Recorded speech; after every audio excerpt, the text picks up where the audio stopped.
امر المعروف اور نہی المنکر، جو امت کی نجات کی دو بنیادی شرطیں ہیں، امت کی نجات کی دو بنیادی شرطیں ہیں، ان دونوں شرطوں کو آیا اپنی طبیعت، اپنے مزاج اور اپنے نفس کے تقاضے کے اعتبار سے پورا کر رہا ہے، یا اس حکم کو محمد صلی اللہ علیہ وسلم اور آپ کے خلفائے راشدین اور صحابہ کرام کے طریقے سے اس حکم کو پورا کر رہا ہے؟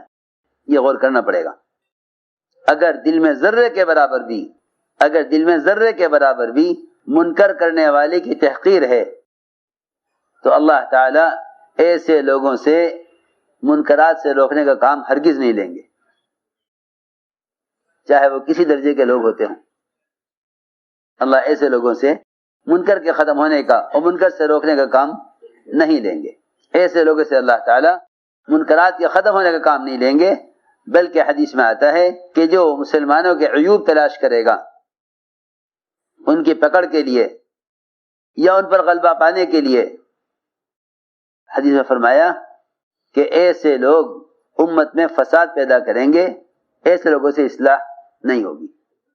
صحیح روایت میں فرمایا انک ان اتبعت عورات المسلمین افسدتهم، انک ان اتبعت عورات المسلمین افسدتهم، کہ اگر تو نے مسلمانوں کے عیوب کو تلاش کیا اور ان کے عیب سے نظر نہ پھیری تو ان کے درمیان فساد پیدا کرے گا۔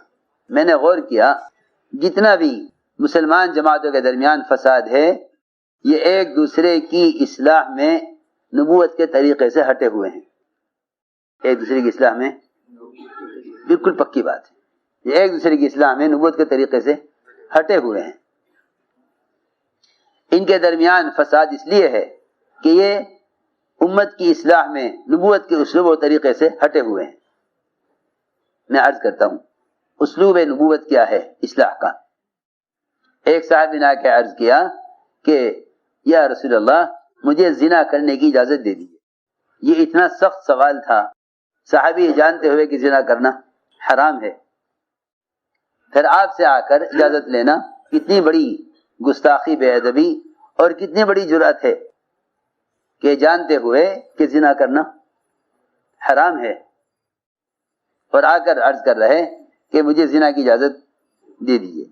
آپ صلی اللہ علیہ وسلم نے ان کے اس سوال پر ان پر کوئی حکم نہیں لگایا، ان پر کوئی ڈانٹ ڈپٹ نہیں کی، ان کو اپنی مسجد یا اپنے ماحول سے نکال نہیں دیا، یا ان کے اس سوال کرنے پر آپ نے ان پر کوئی حکم نہیں لگایا کہ یہ آدمی فاسق ہے یا یہ آدمی فاجر ہے یا یہ شخص برا آدمی ہے، یا لوگوں میں اس کا اعلان کیا ہو کہ بھئی دیکھو فلاں آدمی اتنا برا ہے کہ وہ ہمارے پاس آیا تھا زنا کی اجازت لینے کے لیے۔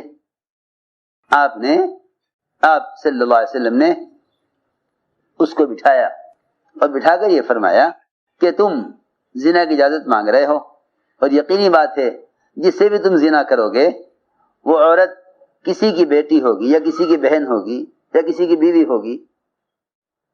کہ ہاں یا رسول اللہ بات تو ٹھیک ہے۔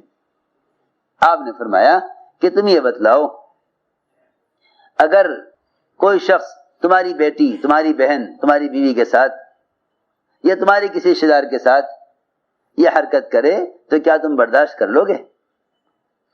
نہیں، ہرگز برداشت نہیں کروں گا، ہرگز برداشت نہیں کروں گا۔ وہ فرماتے ہیں کہ آپ نے مجھے اس طرح سمجھایا کہ میرے دل میں زنا کی نفرت پیدا ہو گئی، میرے دل میں زنا کی نفرت پیدا ہو گئی۔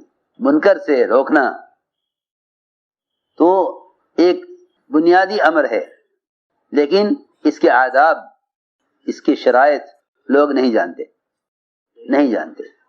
حدیث میں آتا ہے کہ دوسروں کی آنکھ کا اس کو بال اور تنکا نظر آتا ہے، اپنی آنکھ کا شہتیر نظر نہیں آتا، کہ اپنی آنکھ کے اندر تو پورا کھجور کا تنا لیے ہوئے ہے، وہ محسوس نہیں ہو رہا۔ دوسرے کی آنکھ کے اندر اگر اس کی پلک کا بال ٹوٹ کر آنکھ میں چلا گیا تو دوسرے کی آنکھ کا بال اس کو نظر آ رہا ہے، کیونکہ بات یہ ہے کہ جب مزاج یہ بن جائے کہ دوسروں کی خرابیاں دیکھو اور ان کی اصلاح کرو، تو فرماتے تھے اس کام سے وہ لوگ محروم ہوں گے جو دوسروں کی اصلاح کا ارادہ کر لیں گے. یہ حدیث میں آتا ہے دوسروں کی اصلاح کرنے والے کا غم کبھی ہلکا نہ ہوگا اور اس کی رنجش کبھی دور نہ ہوگی، اس کی الجھن کبھی ختم نہ ہوگی. حدیث میں آتا ہے یہ دوسروں کی اصلاح کا ارادہ کر لے گا، اس کی رنجش اور اس کا غم کبھی ختم نہ ہوگا اور اس کی الجھن کبھی دور نہ ہوگی. اس لیے سمجھنا چاہیے کہ آخر یہ دو امر بنیادی جس کے بغیر امت کو نجات نہیں ہے، یہ تو قرآن نے کھول کے کہہ دیا، جس کے بغیر امت کو نجات نہیں. آیا اس امر معروف اور نہی عن المنکر کا مصنون طریقہ کیا ہے؟ حضور اکرم صلی اللہ علیہ وسلم کی مجلس میں، آپ کی مسجد میں ایک دیہاتی نے پیشاب کیا، ایک دیہاتی نے آپ کی مسجد میں پیشاب کیا. صحابہ دوڑے روکنے کے لیے، آپ نے فرمایا کہ اس کو پیشاب پورا کرنے دو. مسجد میں پیشاب شروع ہی کیا تھا اس نے، اگر روک دیتے مسجد زیادہ ناپاک نہ ہوتی. فرمایا نہیں، یہ وقت منکر سے روکنے کا نہیں ہے، یہ وقت منکر سے روکنے کا نہیں ہے، کیونکہ اس وقت اس کو منکر سے روکنا اس کو مشقت میں ڈالنا ہے. اگر تم اس کی اصلاح چاہتے ہو تو معاملہ شفقت کا کرو، معاملہ شفقت کا کرو.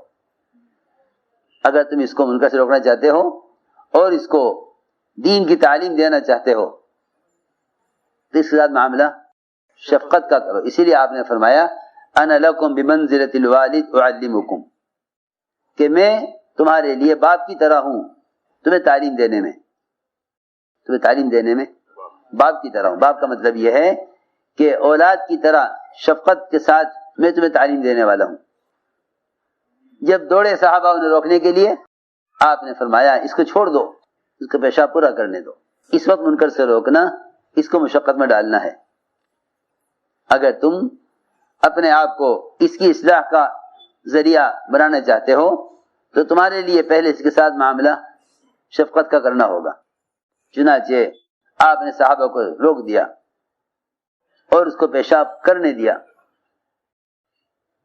اگر یہ پیشاب روکے گا تو اس کے پیشاب میں بند پڑے گا، تکلیف ہوگی.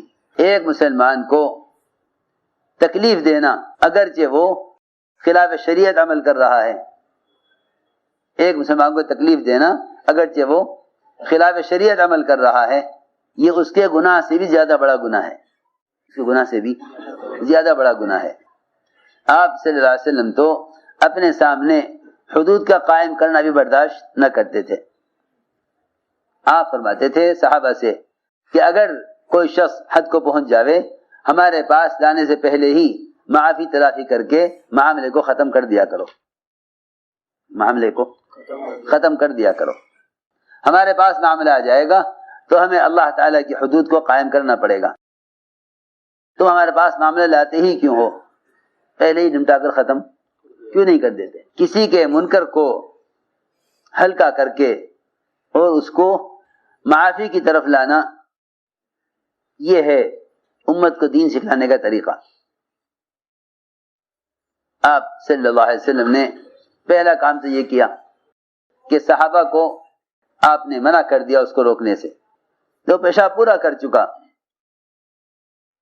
تو آپ نے اس کی غلطی کو صحابہ کے درمیان چھوٹا بنایا. یہ نہیں کہ آپ اس وقت ایک مسلمان کی ذلت اور مسجد کی عزت بیان کرتے. آپ نے تو فرمایا کہ ایک مسلمان کیسا بھی ہو اس کا مقام بیت اللہ سے اونچا ہے. حضرت فرماتے تھے جس طرح بیت اللہ کو عظمت کی نظر سے دیکھتے ہو، ایک مسلمان کو بیت اللہ سے بھی زیادہ عظمت کی نگاہ سے دیکھا کرو. ایک مسلمان کو بیت اللہ سے بھی زیادہ عظمت کی نظر سے دیکھا کرو. جتنی تعظیم بیت اللہ کی کرتے ہو اس سے زیادہ تعظیم ایک مسلمان کی کرنی چاہیے. کیوں؟ کہ ایک مسلمان کا مقام بیت اللہ سے اونچا ہے. ایک مسلمان کا مقام بیت اللہ سے کہیں اونچا ہے. آپ نے تو بیت اللہ کو مخاطب کر کے فرمایا حدیث میں،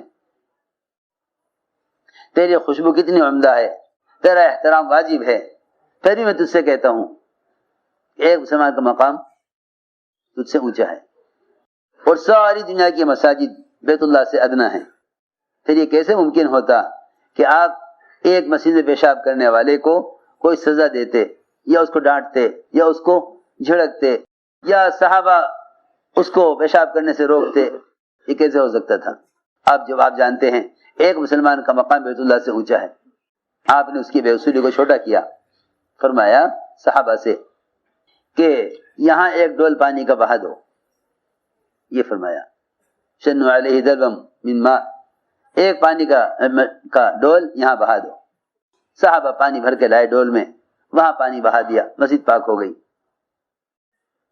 مسجد پاک ہو گئی.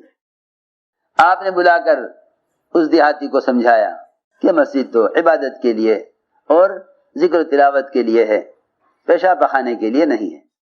اس سے زیادہ آپ نے ان سے کچھ نہیں فرمایا. اس سے زیادہ آپ نے کچھ نہیں فرمایا.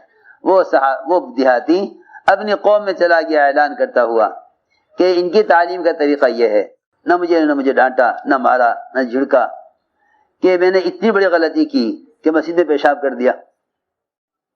میں عرض کر رہا تھا کہ اس زمانے میں لوگوں کو اس کا تو غم ہے کہ دین کا نقصان ہوگا، حالانکہ اللہ تعالیٰ جس طرح قرآن کے محافظ ہیں، خدا کی قسم اللہ تعالیٰ دین اور دعوت کے بھی محافظ ہیں.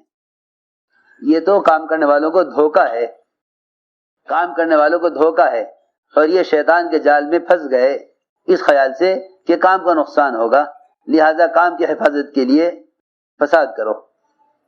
جب منکر سے روکنے کے لیے سنت کے طریقے سے ہٹ جائیں گے تو اس کا نتیجہ فساد ہوگا، اصلاح نہ ہوگا. یہ بھی شیطان کا دھوکہ ہے کہ کام کا نقصان ہوگا، کام کا نقصان ہوگا. نہیں، اللہ رب العزت دعوت کی محنت کے قرآن کی طرح محافظ ہیں. اللہ اس دعوت کے کام کے قرآن کی طرح محافظ ہیں. جس طرح قرآن کو کوئی زمانہ ختم نہیں کر سکتا، اس لیے اس طرح انبیاء علیہ السلام کی اجتماعی محنت، انبیاء علیہ السلام کی اجتماعی محنت جو اس امت کی طرف اجتماعی طور پر منتقل ہوئی ہے، اس کا کوئی نقصان نہیں کر سکتا. جو بھی نقصان کرے گا وہ اپنی ذات کا کرے گا، کام کا نقصان کوئی نہیں کر سکتا. کیونکہ اللہ رب العزت نے امت کی ہدایت کے لیے جس زمانے میں جو بھی اسباب اللہ رب العزت نے ظاہر فرمائے ہیں، اللہ تعالیٰ ان کے محافظ ہیں قرآن کی طرح. اللہ ان کے محافظ ہیں قرآن کی طرح. جس طرح اللہ رب العزت اس دعوت کے کام کے کرنے میں انبیاء کی حفاظت کرتے ہیں، اس طرح اللہ رب العزت کام کرنے والوں کی اور کام کی بھی حفاظت قیامت تک کرنے والے ہیں. یہ تو شیطان کا وسوسہ ہے تاکہ یہ مایوس ہو کر کام سے بیٹھ جائیں یا مایوس ہو کر کوئی ایسا غلط قدم اٹھائیں جو منکر سے روکنے میں نبی کے اسلوب اور خلفاء راشدین کے طریقے کے خلاف ہو. جس طرح اللہ رب العزت اس دعوت کے کام کے کرنے میں انبیاء کی حفاظت کرتے ہیں، اس طرح اللہ رب العزت کام کرنے والوں کی اور کام کی بھی حفاظت قیامت تک کرنے والے ہیں. یہ تو شیطان کا وسوسہ ہے تاکہ یہ مایوس ہو کر کام سے بیٹھ جائیں یا مایوس ہو کر کوئی ایسا غلط قدم اٹھائیں جو منکر سے روکنے میں نبی کے اسلوب اور خلفاء راشدین کے طریقے کے خلاف ہو. کوئی ایسا غلط قدم اٹھائیں جو منکر سے روکنے میں نبی کے اسلوب اور خلفاء راشدین کے طریقے کے خلاف ہو.